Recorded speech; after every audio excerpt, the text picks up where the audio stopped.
বহুল প্রতীক্ষার পরে দ্য কেরালা স্টোরি 2 মুভিটি চলে এসেছে। তো আমিও চলে আসলাম এটার এক্সপ্লেইন নিয়ে। তোমাদের জন্য এত কষ্ট করে নতুন নতুন সিনেমার গল্প নিয়ে আসি, তাহলে তো একটা লাইক আমি আশা করতেই পারি। কোনো স্পয়লার না দিয়ে আর চ্যানেলটা সাবস্ক্রাইব করে চলো তাহলে গল্পের গভীরে ঢুকে পড়া যাক।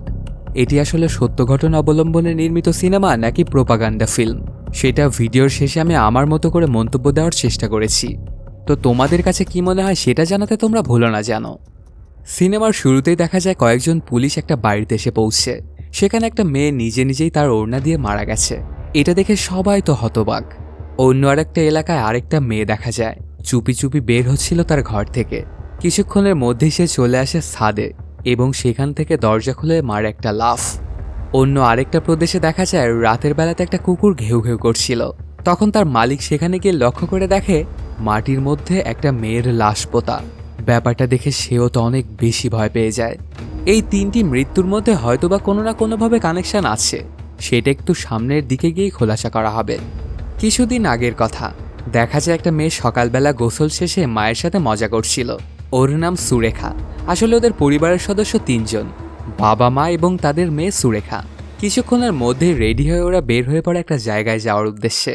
প্রতিমধ্যে একটা মন্দির আসলে তখন যেতে চায় মা সেখানে পূজা করার জন্য। সুরেখা প্রথমে যেতে না চাইলেও পরে মায়ের সাথে যেতে রাজি হয়। সুরেখার বাবা আসলে কোনো রকমের ধর্মে বিশ্বাস করে না তেমন একটা, এই জন্য সুরেখার অবস্থাও প্রায় ওরকমই হয়ে গেছে। অন্যদিকে দেখা যায় একটা মেয়ে সকালবেলা ঘুম থেকে উঠে প্র্যাকটিস করছিল। ওকে দেখে মনে হচ্ছিল সে লাঠি থ্রো করা প্র্যাকটিস করে। মেয়েটার নাম নেহা। ওর বাবা অবশ্য ওকে খুব সাপোর্ট করত, কিন্তু নেহার মা একদমই চাইতো না যে এইসব ছেলেদের খেলা খেলুক সে। তারপরেও বাবা মেয়ের সাথে একদমই পেরে উঠত না ওর মা। এদিকে দেখা যায় একটা মেয়ে খুবই ভালো ডান্স করত। ওর নাম দিব্যা। কিছুক্ষণ নাচানাচি করার পরে সে চলে আসে একটা মন্দিরের পাশে। সেখানে ওর জন্য অপেক্ষা করছিল ওর বয়ফ্রেন্ড। ওখানে আসা মাত্রই দুজনে কিস করতে থাকে। ওর বয়ফ্রেন্ড ওকে বারবারই বলছিল তাকে বিয়ে করে নেওয়ার জন্য, কিন্তু দিব্যা এখনই প্রস্তুত না বিয়ে করার জন্য, কারণ তার বয়সও তো এখনো মাত্র 16 বছর। এখন সে কিভাবে বিয়ে করতে পারে? এটা যখন সে তার বয়ফ্রেন্ডকে বলে, সাথে সাথেই তার বয়ফ্রেন্ড তার হাতটাই কেটে ফেলে এবং ওকে বোঝাতে থাকে যে আমি তোমাকে কতটা ভালোবাসি, তোমাকে না পেলে আমি মারা যাব।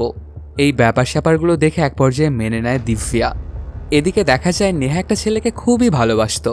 ছেলেটা ওকে অনেক ভালোবাসতো। ছেলেটাকে বারবারই বলছিল বিয়ের কথা, কিন্তু নেহা বলে আর 2টা বছর অপেক্ষা করো, আমার ন্যাশনাল সিলেকশনটা হয়ে গেলে আমরা বিয়ে করে নিতে পারবো। এর আগে মনে হয় না আমার বাবা মানবে। তারপরও ছেলেটা ওকে বিভিন্নভাবে এটা ওটা বলতে থাকে। এক পর্যায়ে মানিয়ে নেয় সে নেহাকে। যে মেয়েটা ওকে বিয়ে করতেই চাইছিল না, সে আজই বিয়ে করার জন্য রাজি হয়ে যায়। তারপর একটা মন্দিরে গিয়ে ওরা দুজন বিয়েটা সেরে ফেলে। দুজনকে খুব খুশি দেখা যাচ্ছিল। কিছুক্ষণ এভাবে হাসি খুশি থাকার পরে হঠাৎ করেই নেহার ফোনে একটা কল আসে। ওর মা জানায় সামনের বুধবারে কোনো প্ল্যান করিস না, কিন্তু তোকে ছেলেপক্ষ দেখতে আসবে। কিন্তু নেহা তো বিয়ে করে ফেলেছে, এটা এখন তার মাকে কিভাবে সে বলবে? এগুলোতে অনেকটাই চিন্তায় পড়ে যায় নেহা। অন্যদিকে দেখা যায় সুরেখা একটা ছেলেকে ভালোবাসতো। ওর নাম সেলিম।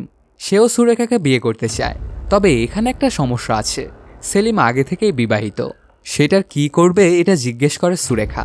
তখন সেলিম জানায় ওকে তো আমি তালাক দিয়ে দিব খুব শীঘ্রই, আর তুমি একদমই এগুলো নিয়ে টেনশন করো না, আমি তোমাকেই বিয়ে করব। সুরেখা তখন আরও বলে যে আমি কিন্তু কনভার্ট হতে পারবো না তোমার ধর্মে। এটাও মেনে নেয় সেলিম। বলে তোমাকে কনভার্ট হতে হবে কেন? আমরা একে অপরকে ভালোবাসি, এটাই তো যথেষ্ট। আমি ওইসব ধর্মে তেমন একটা বিশ্বাস করি না। সাথে সাথে সেলিম বলে ওঠে চলো না আমরা একসঙ্গে লিভ ইন করি।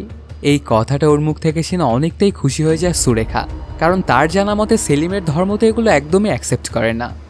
এদিকে দেখা যায় দিব্যার মা তার বাবার কাছে ফোনটা নিয়ে আসে এবং ওকে একটা রিলস দেখায়। ছোট ছোট কাপড় চোপড় পরে সে রিলস ভিডিও বানাচ্ছিল। এটা দেখে বাবা মা দুজনেই রাগান্বিত হয়ে যায় এবং চলে আসে দিব্যার কাছে, আর ওকে অনেক গালিগালাজ করতে থাকে। কিন্তু এগুলোর কিছুই তোয়াক্কা করে না দিব্যা, আর বলে যে আমি এগুলো চালিয়ে যাব, তোমরা আমার কিচ্ছুটি করতে পারবে না। আসলে দিব্যাকে এই টাইপের ভিডিও বানানোর জন্য কনভিন্স করেছিল তার বয়ফ্রেন্ড। ওর বাবা মা তো অনেক চিন্তিত হয়ে যায় ওদের মেয়ের জন্য। সেদিন সন্ধ্যাবেলাতে দিব্যা যখন রিলস বানাচ্ছিল, তখন ওর মা এসে দেখে অনেক রাগান্বিত হয়ে যায়, এমনকি ওর ঘরের লাইটটা বন্ধ করে দেয়। সাথে দিব্যার ফোনটা নিয়ে সেটা ভেঙে ফেলে। এই ব্যাপারটাতে বাবা মার ওপরে অনেক বেশি রাগান্বিত হয়ে যায় দিব্যা। কি করবে সে কিছুই বুঝে উঠতে পারছিল না। অন্যদিকে দেখা যায় সুরেখা তার বাড়িতে এসে বাবাকেও জানায় যে আমরা লিভ ইনে থাকতে চাই। এই কথাটা শুনে হতবাক হয়ে যায় বাবা মা দুজনেই, কারণ কোনো বাবা মাই তো চায় না যে তাদের মেয়ে লিভ ইন রিলেশন করুক। তাও আবার সুরেখা একটা অন্য ধর্মের ছেলের সঙ্গে থাকতে চাইছে। এজন্য কোনোভাবেই ওর বাবা মা রাজি হয় না। তবে এগুলোর কোনো কিছুই তোয়াক্কা করে না সুরেখা, আর জানিয়ে দেয় আমি ওর সাথে থাকবো মানে থাকবো, তোমরা চাইলেও কিছুই করতে পারবে না, কারণ আমার বয়স 18 বছর পার হয়ে গেছে। আমার এখন যা ইচ্ছা সেটা আমি করতে পারি। পরদিন সকালবেলাতেই দেখা যায় নেহাকে দেখার জন্য পাত্রপক্ষ চলে এসেছে। বাড়িতে মোটামুটি ভালোই অনুষ্ঠান হচ্ছিল। তখন নেহাকে সাজানোর জন্য যায় ওর মা। কিছুক্ষণ পরে হঠাৎ করে নেহা একটা কথা বলে, মা আমি বিয়ে তো করে ফেলেছি। এই কথাটা শুনে ওর মায়ের পায়ের নিচ থেকে সব মাটি যেন সরে যায়। কি করবে তিনি কিছুই বুঝে উঠতে পারছিলেন না। তখন গিয়ে ওর বাবাকে ডাক দিয়ে সব ব্যাপার স্যাপার খুলে বলে। এতে দুজনেই তো চিন্তায় পড়ে যায়। ওদের মেয়ে ওদেরকে না জানিয়ে এত বড় একটা ডিসিশন কেমনে নিতে পারলো? ওদের মেয়েকে তো এই শিক্ষা তারা দেয়নি কখনো, তাহলে কেন আজকে এমনটা করলো ওদের সঙ্গে? কোনোভাবেই যেন নিজেদেরকে সামলাতে পারছিল না তারা। এদিকে দিব্যার ফোনটা তো ভেঙে ফেলেছিল ওর মা। কিছুক্ষণ পরই সে তার বয়ফ্রেন্ডকে কল করে আর সব কিছু খুলে বলে। সাথে এটাও জানায়, তুমি ঠিক বলেছিলে, আমার বাবা মা হিন্দু, আসলে ওরা কট্টর টাইপের। তারা মডার্ন কোনো কিছুই বোঝে না, সোশ্যাল মিডিয়া সম্পর্কে তাদের কোনো ধারণাই নেই। আর আমার মা তো আমাকে একদমই দেখতে পারে না, এর জন্যই তো আমার ফোনটাও সে ভেঙে ফেলেছে। তখন সে তার বয়ফ্রেন্ড রাশেদকে বারবারই বলতে থাকে, আমাকে তুমি এখান থেকে নিয়ে যাও, আমার এখানে আর 1 সেকেন্ডও থাকার মতো অবস্থা নেই। কিন্তু রাশেদ ওকে বলছিল যে এটা কখনোই পসিবল নয়। তারপরে অনেক করে ওকে বলতে থাকে দিব্যা। এক পর্যায়ে রাজি হয়ে যায় রাশেদ ওকে এখান থেকে নিয়ে যাওয়ার জন্য। অন্যদিকে নেহা তার বাবা মার কাছে অনেক করে ক্ষমা চাইতে থাকে আর তাদের এই বিয়েটা মেনে নিতে বলে। প্রথমে তো কিছুতেই বাবা মা মানতে চাইছিল না, কিন্তু নেহা অনেক করে বলাতে রাজি হয়ে যায়, কিন্তু মন থেকে মেনে নিতে পারে না। আর এদিকে দেখা যায় বাবা মার সাথে ঝামেলা করে নিজের ব্যাগপত্র গুছিয়ে ফেলে সুরেখা। সে লিভ ইন করেই ছাড়বে ওর সাথে। 3 দিক থেকে 3 মেয়েই বেরিয়ে পড়ে তাদের ভালোবাসার মানুষদের সাথে জীবন কাটানোর জন্য। সবাই তাদের পরিবারের সঙ্গে ঝামেলা করেই যাচ্ছিল তাদের ভালোবাসার মানুষের সাথে জীবনটা কাটাতে। এখন এদের শেষ পরিণতি কি হবে? তাদের ভালোবাসার মানুষের সঙ্গে তারা কি ভালোভাবে থাকতে পারবে, নাকি ওরাদেরকে ঝামেলায় পড়তে হবে? সেটা একটু সামনে গেলেই জানতে পারা যাবে। সেখান থেকে দিব্যাকে নিয়ে রাশেদ সরাসরি চলে আসে কাজী অফিসে। এদিকে দেখা যায় ওর বাড়িতে সকালবেলা ওর বাবা মেয়ের জন্য চা করে নিয়ে আসে। অনেক ডাকাডাকি করার পরেও মেয়েকে খুঁজে পায় না। তারপরে বুঝতে পারে যে ওর মেয়ে হয়তো বা বাড়ি থেকে পালিয়েছে। অনেক খোঁজাখুঁজি করতে থাকে, সাথে অনেকবার কলও করে। ঠিক ওই সময় ওরা দুজনে বিয়ে করে নিচ্ছিল। দিব্যার ফোনে বারবার কল আসলেও সে কলগুলো রিসিভ করে না। তারপর এক পর্যায়ে সম্পন্ন হয়ে যায় ওদের বিয়ে। ওকে নিয়ে রাশেদ নিজের বাড়িতে চলে আসে। এখানে এসে দিব্যা বুঝতে পারে যে সে হয়তো বা ভুল করে ফেলেছে, কারণ রাশেদের বাবা ছিল খুবই ধার্মিক একজন মুসলমান। তিনি দিব্যাকে কালেমা পড়ে নামাজ কালাম ঠিকঠাক মতো পড়তে বলে, কিন্তু এগুলো সবকিছু উড়িয়ে দেয় বাবাকে এটা ওটা বলে রাশেদ। নেহা আর ফাইজান মিলে একটা বাড়ি ভাড়া নিয়েছিল। কেটে যায় 3টি দিন, কিন্তু ফাইজান কোনো রকমের কাজই পাচ্ছিল না। এর জন্য তার মনটা সবসময় খুব খারাপ থাকতো। নেহা ওকে বারবার বোঝাতে থাকতো যে সবকিছু ঠিক হয়ে যাবে, কিন্তু কোনো কিছুতেই যেন ওর মনটা ভালো হচ্ছিল না। সে নেহার সাথে ভালো করে কথা পর্যন্ত বলছিল না। এদিকে রাশেদের বাবা মাকে বলতে থাকে, তাড়াতাড়ি তুই দিব্যাকে কনভার্ট করে ফেল, কারণ ওর বাবা মা ওকে খুঁজতেছে। পেয়ে গেলে সমস্যায় পড়তে হবে কিন্তু তোদের। আর খুব তাড়াতাড়ি একটা বাচ্চাও নিয়ে নে তোরা, তাহলে ওর বাবা মার কিছুই করতে পারবে না। এজন্য রাশেদ চলে আসে দিব্যার কাছে এবং ওকে কনভার্ট হয়ে নিতে বলে। সাথে এটাও জানায়, তাহলে অনেক রিলস বানাতে পারবে তুমি, কোনো বাধাই থাকবে না।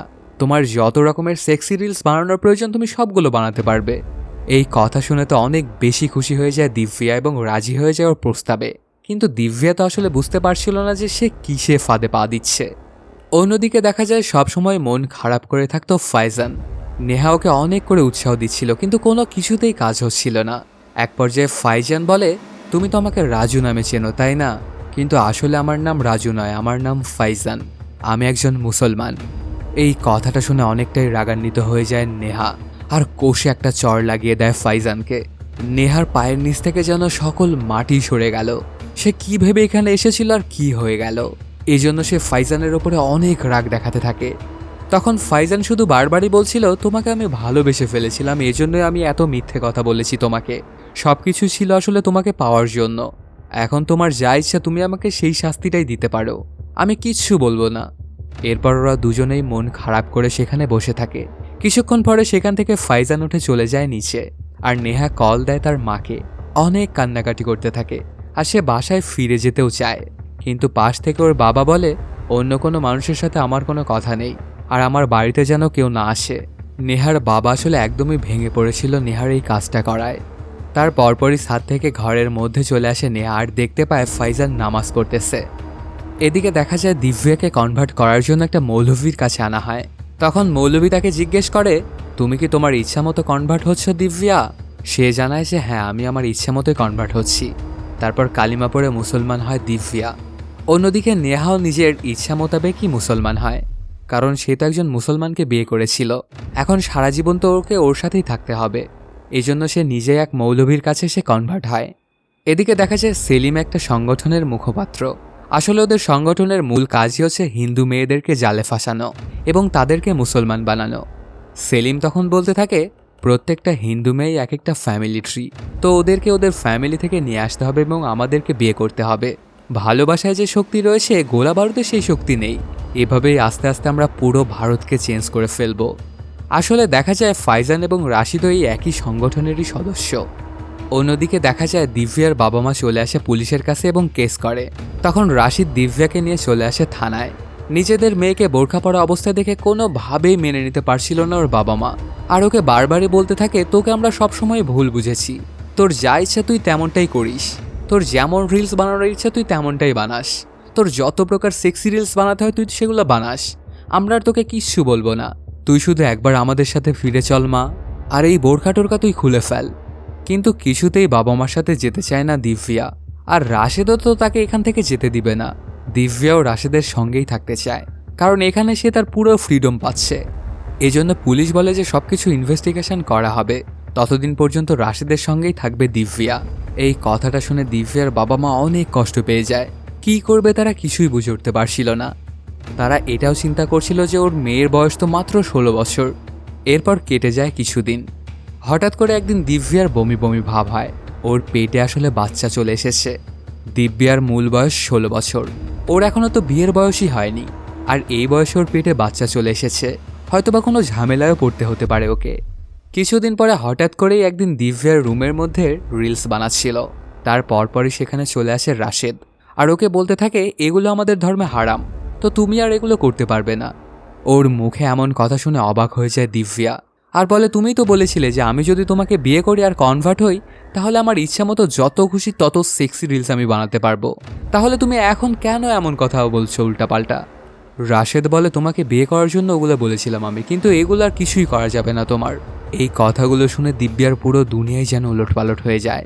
তখন সে রাশেদের সঙ্গে ঝগড়া গ্যাঞ্জাম লাগিয়ে দেয়, কারণ যে কারণে সে তার বাবা মাকে সেরে এসেছে, এখন রাশেদও তার সাথে তেমনটাই করছে। এটা কোনোভাবেই যেন মেনে নিতে পারছিল না দিব্যা। অন্যদিকে দেখা যায় সেলিম আর সুরেখা যেই বাড়িটাতে থাকছিল, সেই বাড়িতে হঠাৎ করে সেলিমের বউ চলে আসে। এই ব্যাপারটাতে অনেকটাই রাগান্বিত হয়ে যায় সুরেখা। তারপর সেলিমকে ডেকে নিয়ে গিয়ে বলে, এই বাড়িতে তোমার বউ কোনোভাবেই থাকতে পারবে না, আর তুমিই তো বলেছিলে যে ওকে তুমি ডিভোর্স দিয়ে দিবে, তাহলে সেটা তুমি কবে দিবে? তখন সেলিম বলে, ওর বাড়িটা আসলে ভেঙে চুরে গেছে, এখন আমি ওকে কোথায় রাখবো বলো? সেও তো একটা মেয়ে মানুষ, তাই না? একটু কম্প্রোমাইজ করো, খুব তাড়াতাড়ি তো ওকে আমি ডিভোর্স দিয়ে দেবো, তো তুমি একদমই চিন্তা করো না। কিন্তু তারপরেও যেন কোনো কিছুই মাথার মধ্যে ঢুকছিল না সুরেখার। তখন সুরেখা বলে, আমি আর তোমার সাথে থাকতে চাই না, আমি চলে যাব এখান থেকে। এটা বলেই যখন সে চলে যাচ্ছিল, তখন ওর হাতটা ধরে ফেলে সেলিম, আর বলে, কোনোভাবেই তুমি এখান থেকে যেতে পারবে না, যতক্ষণ না আমাদের এই ঝামেলাটা সলভ হয়ে যাচ্ছে ততক্ষণ তোমাকে এখানেই থাকতে হবে। মানে এখন সুরেখাকে জোর জবরদস্তি করতেছিল সেলিম। সেখান থেকে সেলিম চলে যাওয়ার পরপরই সুরেখা তার ব্যাগপত্র গুছিয়ে নিয়ে বাইরে বের হতে যায়। ঠিক তখনই সে খেয়াল করে দেখতে পায় অনেকগুলো বোরখা পরা মহিলা সেখানে এসেছে এবং তার দিকে এগিয়ে আসতেছে। এটা দেখে অনেক ভয় পেয়ে যায় সুরেখা এবং সে তার নিজের ঘরের মধ্যে ঢুকে দরজাটা বন্ধ করে নেয়। এদিকে ফাইজানের সাথে নেহার বিয়েটা সম্পন্ন হয় খুব ধুমধামের মাধ্যমেই। তারপর বাসর ঘরের মধ্যে নেহা ফাইজানের অপেক্ষা করতেছিল। ঠিক তখনই দেখা যায় সেই রুমের মধ্যে একটা বৃদ্ধ লোক ঢুকে পড়ে। নেহা বারবারই ফাইজানকে ডাকাডাকি করতে থাকলেও কোনো লাভই হয় না। সেই বৃদ্ধ লোকটা ওর সাথে খারাপ কাজ করে ফেলে। দেখা যায় ওই দরজার বাহিরেই বসেছিল বিয়েতে আসা বাকি সবাই, এমনকি ফাইজানও সেখানেই বসেছিল। পরদিন সকালবেলাতে ওই বৃদ্ধ লোকটা বলে, তোর বউয়ের সাথে এরকম কাজ করে করে ওকে শুদ্ধ করতে হবে, আগামী 30 দিন পর্যন্ত ওর সাথে ঠিক এমন কাজই করতে হবে। তারপরই ওকে নিয়ে বাড়ির উদ্দেশ্যে রওনা করে ফাইজান। ঘরের মধ্যে আসার পরে নেহা তো অনেক কান্নাকাটি করতে শুরু করে। সে কাকে তার জীবন দিয়ে ভালোবেসেছিল আর কার জন্য সে তার নিজের বাবা মাকে সেরে এসেছিল। সে এখন তিলে তিলে বুঝতে পারছে যে বাবা মার কথা মানাটাই তার জন্য ভালো ছিল।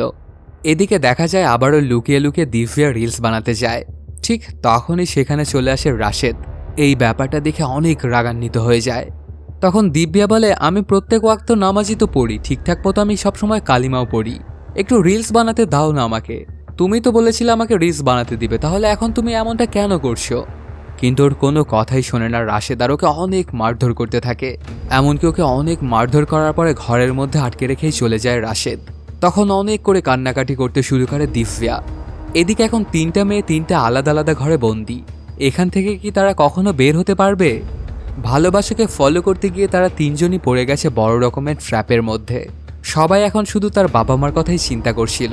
নিজের বাবা মা ওদেরকে কতই না ভালোবাসত, আর তারা তাদের ভালোবাসা ঠুকরে এসেছিল এই জানোয়ার শুয়োরগুলোর সাথে। অন্যদিকে দেখা যায় সেলিম সুরেখার কাছে চলে আসে আর ওকে কনভার্ট হয়ে সেলিমকে বিয়ে করে নিতে বলে। কিন্তু কোনোভাবেই কাজটা করতে রাজি নয় সুরেখা। সে তো সেলিমকে সত্যিকারে ভালোবেসেছিল, আর কোনোভাবেই সে কনভার্ট হবে না। আর কেনই বা সে কনভার্ট হবে? এমনিতেও তো বিয়ে করা পসিবল। কিন্তু ওর কোনো কথাই শুনতে চায় না সেলিম, আর এক প্রকার ওকে ফোর্সই করতে থাকে কনভার্ট হওয়ার জন্য। এদিকে দেখা যায় ফাইজানের বউ নেহা ফাইজানকে বলতে থাকে, তোমাকে তো আমি ভালোবেসে এসেছিলাম, তাহলে কেনই বা তুমি আমার সাথে এরকম খারাপ কাজ করাচ্ছ? তখন ফাইজান বলে, পরকালে তুমি আমার শুকরিয়া আদায় করবা। কিন্তু নেহা জানায়, কিসের শুকরিয়া? তোমার সামনে আমাকে রেপ করা হচ্ছে কিন্তু তুমি কিছুই বলছো না। এর মধ্যে কি ভালো রয়েছে তুমি আমাকে বলো তো? আমি তো তোমার বিয়ে করা বউ, তাই না? আমার সাথে পরপুরুষেরা খারাপ কাজ করছে, এটা কি তোমাদের ধর্মে ভালো কোনো ব্যাপার? কিন্তু এগুলির কোনো কিছুরই উত্তর দেয় না ফাইজান। সেদিন বিকেলবেলাতেই দেখা যায় আরও একজনকে আনা হয় ওর কাছে। নেহার সাথে খারাপ কাজ করতে যাবে, ঠিক তখনই ওকে কামড় দিয়ে বাহিরে বের হতে যায় নেহা। কিন্তু এবার বাহির থেকে 3-4 জন এসে ওকে ধরে ফেলে এবং খাটের সঙ্গে বেঁধে ফেলে। তারপর ওই লোকটা নেহার সঙ্গে সেই খারাপ কাজটা করে। কিছুক্ষণ পরে আরও একজনকে আনা হয়। এভাবে করে সারাদিনই চলতে থাকে নেহার উপরে সেই নির্মম অত্যাচার। সে ভালোবাসার জন্য এসে কিসের মধ্যে পড়ে গেল। অন্যদিকে দেখা যায় বাড়িতে রান্নাবান্না করছিল দিব্যা। হঠাৎ করেই সেখানে রাশেদ আরেকটা বিয়ে করে নিয়ে আসে।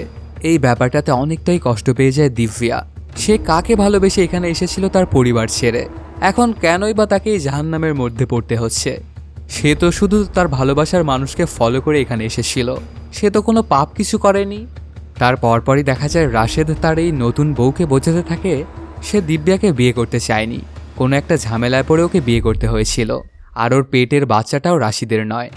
কিছুদিন পরে হঠাৎ করে একদিন দিব্যাকে সেই মেয়েটা জিজ্ঞেস করে, আচ্ছা তুমি এমন কেন? ভালোবেসেছ একজনকে, বিয়ে করেছ আরেকজনকে, আর বাচ্চাটা হচ্ছে আরেকজনের, এত খারাপ মেয়ে কেন তুমি?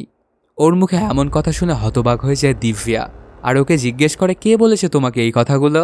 মেয়েটা জানায় যে কেন, রাশেদ বলেছে। তখন দিব্যা বলে, আমি যখন ক্লাস 9-এ পড়তাম তখন থেকে রাশেদ আমার পিছে পড়েছিল।